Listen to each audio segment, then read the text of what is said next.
Hello, my name is Marilyn Morgan, and this is my story. I think I was born in church, or close to it. But anyway, I was in church every Sunday morning, every Sunday night, every Wednesday night, unless we were really, really sick. And I enjoyed going to church. I loved going to church. That was the social aspect of our lives when you were growing up in the country in the middle of nowhere.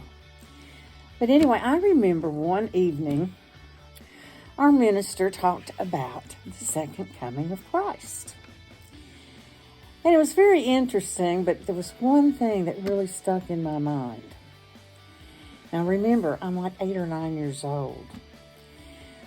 But the comment that I remember him saying was, as long as you are watching, he will not come.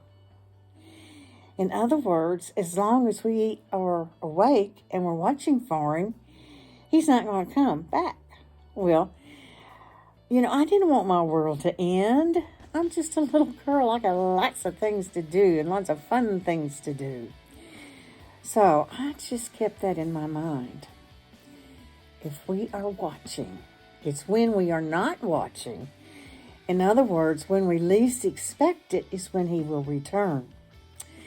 So one evening, I spent the night with my cousin. She was just a few weeks older than I was. And we went to the same church and we heard the same message. And I was still really hung up on that. As long as you're watching. As long as you're watching. So I spent the night with her, and she had this big window in her bedroom. And so we decided that we would take turns staying awake during the night and watching. Because we knew he wouldn't come during the day because everybody's awake and we're watching even though we're not paying attention. But anyway, we decided we would take turns watching. So it was decided that since it was my idea, that I would take the first watch. So I stayed awake and she went to sleep.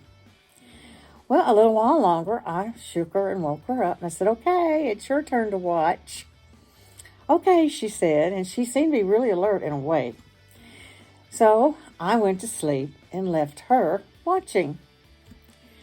Well, sometime later, I woke up again. And guess what? She had fallen asleep. And I thought, oh no, Christ is going to come back because we're not watching and our world is going to come to an end. Oh, how naive could I have been? But you got to remember, I was just 8 or 9 years old and I took everything literally. It wasn't until I grew up or got a little bit older that it dawned on me, we had totally missed the point. The point is not that we need to be watching. The point is we need to be ready. I'm Marilyn Morgan, and that's my story. Thank you.